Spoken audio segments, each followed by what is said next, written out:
en un lugar olvidado a las afueras del pueblo, donde los árboles se retorcían como almas atormentadas y el viento susurraba secretos oscuros. En ese rincón sombrío entre lápidas y mausoleos vivía un hombre cuya existencia desafiaba toda lógica. Se decía que su nombre se había perdido con el paso de los años y solamente era conocido como el hombre de las cadenas rotas. Me lo imagino alto, flaco, con ojos hundidos, su cabello largo y enmarañado. Pero lo que más asombraba a quienes se aventuraban cerca del cementerio era su extraordinaria fuerza. Tenía una fuerza sobrenatural. Ni los hombres más robustos del pueblo podían hacerle frente. Él era superior en fuerza a todos ellos. Las cadenas que arrastraba eran su única compañía. Pesadas y oxidadas, parecían fusionadas con su piel. Nadie sabía cómo había llegado a este lugar, ni a esta situación. Algunos decían que había hecho pacto con las mismas sombras. Otros decían que era un castigo divino. De día y de noche el hombre emergía de su escondite. Sus ojos brillaban con una luz infernal, mientras rompía las cadenas que lo aprisionaban. Los aldeanos escuchaban el estruendo metálico mientras se escondían tras sus cortinas. Los niños lloraban, sumergidos en sus sábanas, con el temor de encontrarse con este ser despreciable y atormentado. Los escritos no nos dicen cómo este hombre contrajo tal maldición, pero si vemos un poco el contexto de la historia, podremos sacar nuestras conclusiones. Acompáñenme.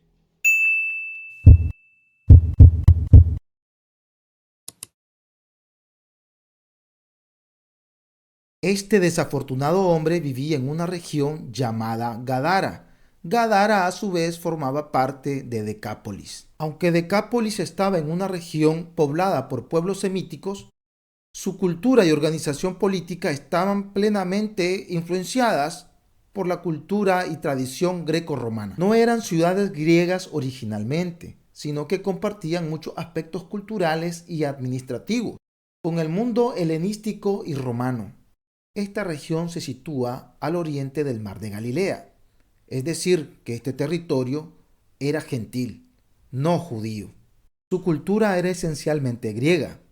Sus templos, sus anfiteatros, sus dioses, todo estaba diseñado a la manera o a la forma griega de vivir. Por lo tanto, es posible que en estos rituales a los múltiples dioses que los griegos tenían, este hombre participaba como habitante de esta ciudad. Y ahí es muy probable que él haya sido poseído por múltiples o cantidad o legión de demonios. En el Evangelio de Marcos capítulo 5 nos narra la Biblia acerca del encuentro que este hombre tuvo con el Señor Jesús. Vinieron al otro lado del mar, a la región de los Gadarenos, y cuando salió él de la barca, enseguida vino a su encuentro de los sepulcros un hombre con un espíritu inmundo, que tenía su morada en los sepulcros, y nadie podía atarle, ni aun con cadenas, porque muchas veces había sido atado con grillos y cadenas, mas las cadenas habían sido hechas pedazos por él y desmenuzados los grillos, y nadie le podía dominar. Siempre de día y de noche andaba dando voces en los montes y en los sepulcros, e hiriéndose con piedras. Estos versículos iniciales nos dan una idea del profundo dolor interior que este hombre sentía cuando caminaba y daba voces allá en la montaña y entre las tumbas. Ese dolor tan intenso que él sentía que lo hacía ver casi de una forma animal. Tal vez en su esfuerzo por liberarse de esta angustia que este hombre sentía, se golpeaba con piedras. Era muy claro que estaba emocionalmente turbado y presentaba tendencias suicidas. Sabemos que Satanás obra para la autodestrucción del hombre. Y clamando a gran voz dijo: ¿Qué tienes conmigo, Jesús, Hijo del Dios Altísimo? Te conjuro por Dios que no me atormentes, porque le decía: sal de este hombre, espíritu inmundo. Cuando el endemoniado llegó a la presencia de Jesús, las cosas cambiaron de forma radical. Los hombres de la región le tenían pavor, miedo al endemoniado. Pero los demonios le tienen un temor reverente a Jesús, porque saben que Él es el Rey de Reyes y Señor de señores, y las tinieblas no pueden en contra del Señor, porque Él es todopoderoso. Y le preguntó: ¿cómo te llamas? Y respondió diciendo: Legión me llamo, porque somos muchos. Aunque en la Biblia no especifica exactamente la cantidad de demonios que este hombre poseía en su interior, es evidente que el término legión se refiere a miles, ya que una legión en el término militar se refería a 6.000 soldados efectivos para la guerra, y le rogaba mucho que no los enviase fuera de aquella región. Aunque no se sabe específicamente por qué los demonios le rogaban a Jesús que no los sacara de la región, podemos suponer que la forma de vida y lo duro del corazón de aquellos habitantes de esta región los hacían presa fácil para los demonios. Estaba ahí cerca del monte un gran hato de cerdos paciendo, y le rogaron todos los demonios, diciendo: envíanos a los cerdos para que entremos en ellos. Y luego Jesús les dio permiso, y saliendo aquellos espíritus inmundos entraron en los cerdos, los cuales eran como 2.000. Y el hato se precipitó en el mar por un despeñadero, y en el mar se ahogaron. Y los que apacentaban los cerdos huyeron, y dieron aviso en la ciudad y en los campos, y salieron a ver qué era aquello que había sucedido. Jesús le otorga el permiso a los demonios y ellos inmediatamente se introducen en los cerdos. Los cerdos no aguantaron la presencia demoníaca a tal punto que ellos cayeron al despeñadero, cayeron al agua, se ahogaron todos, murieron. Se considera una gran pérdida económica para sus dueños. Eran 2.000 cerdos los que murieron. La manera de vivir, la forma de vivir de estas personas era a través de estos animales. Sin embargo, aquí no vemos un acto de glorificar a Dios por la obra realizada a través de Jesús para con este hombre. Es el caso similar que podemos observar allá en Filipos, en Hechos capítulo 16, cuando Pablo y Silas también hacen una liberación, y esto fue a una joven, la cual tenía un espíritu de adivinación.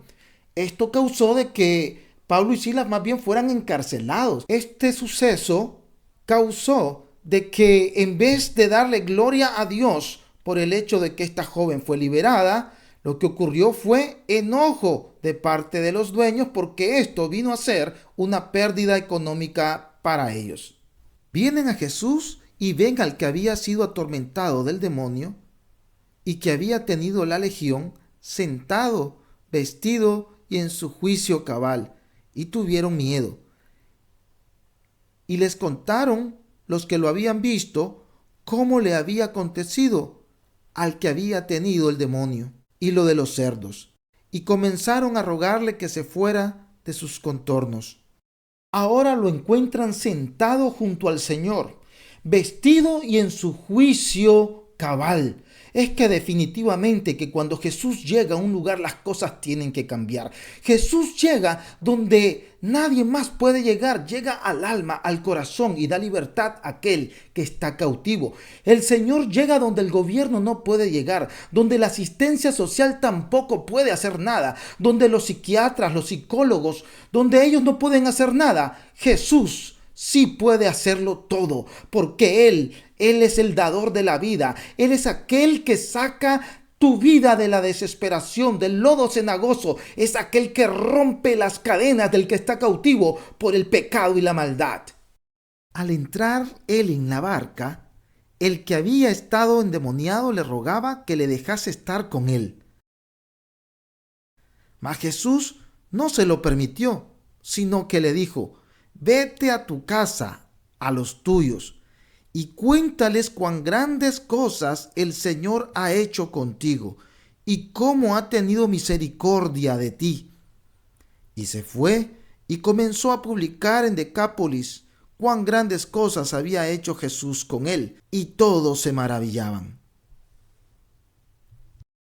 Este hombre, en una actitud de agradecimiento, le pide al Señor que le deje ir con él. Sin embargo, Jesús tenía otros planes.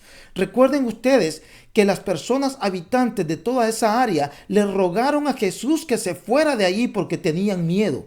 Tenían miedo de la presencia y del poder divino. Sin embargo, Jesús es todo un caballero y él no va a habitar en un lugar donde no es deseado. El Señor te dice hoy: he aquí, yo estoy a la puerta y llamo. Si alguno oyere mi voz y abriere la puerta, entraré a él, cenaré con él y él conmigo. Gloria al Señor. El Señor le dice a este hombre: vete a tu casa y a los tuyos y cuenta cuán grandes cosas ha hecho Dios para contigo y cuánta misericordia ha tenido para tu vida. Él obedeció al Señor e hizo como se le ordenó. Él se fue a su casa, pero su gozo era tan grande que quería compartir con la mayor cantidad de personas posible acerca de la misericordia de Dios. Él no se limitó a llegar a su casa y quedarse ahí con su familia y gozarse por lo que el Señor había hecho. Dice que se fue a todo Decápolis. Estamos hablando de 10 ciudades. En otras palabras, mis hermanos, este hombre que había sido atormentado por el enemigo se había convertido y ordenado inmediatamente en un misionero proclamando las buenas nuevas de salvación. Yo te pregunto, ¿estás proclamando las buenas nuevas de salvación, que es el Evangelio?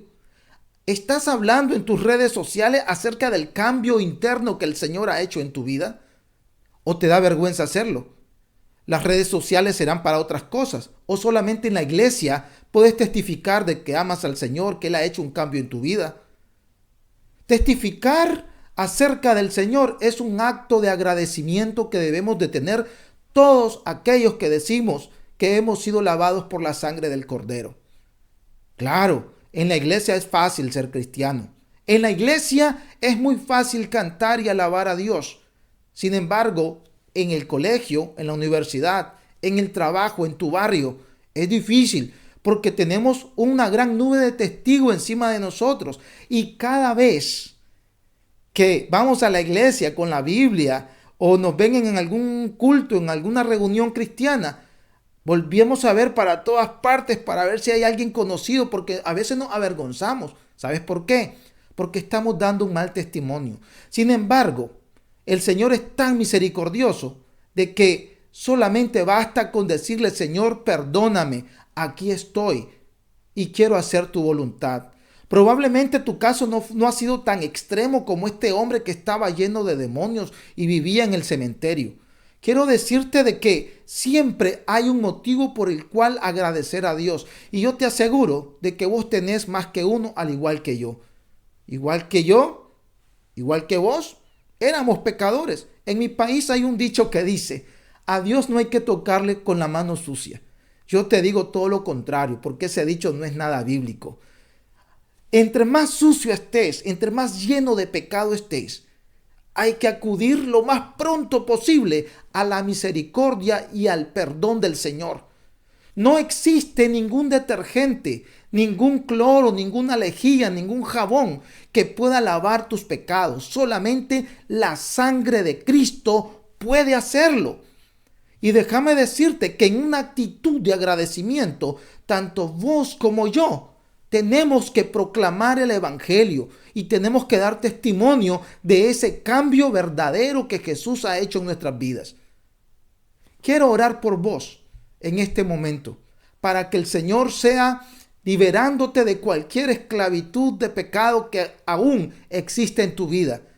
Y por supuesto, para que Él pueda darte el valor necesario para poder proclamar las buenas nuevas de salvación. ¿Qué son las buenas nuevas de salvación? Son las buenas noticias. ¿Qué tal si te levantaras el día de mañana y encontraras en primera plana en los periódicos y en las redes sociales que el combustible bajó de precio, que la canasta básica ha bajado en un 50%, que los salarios van a subir a un 70%? Esas son buenas noticias. Pero ¿qué tal si te digo que hoy hay buenas y mejores noticias? Porque el Evangelio es anunciado a todo el mundo. Y esto no es por obra, sino que es por gracia. Ahora los ciegos ven, los cojos andan y a los pobres se les es anunciado el Evangelio. Y eso solamente es un don de Dios, no para que nadie se gloríe, sino que es por gracia. Y por gracia recibimos y por gracia debemos de dar. Señor, yo te pido en este momento por todos aquellos que han estado viendo y escuchando este mensaje. Padre bendito, dales la oportunidad que puedan conocerte. Y aquellos que ya te conocen, Señor, dales el valor para que ellos puedan proclamar tu palabra con denuedo, con una actitud de agradecimiento por el cambio que has hecho en sus vidas. En el nombre poderoso de Jesús, te damos gracias, Señor. Amén y amén. Que el Señor te bendiga y nos vemos en la próxima.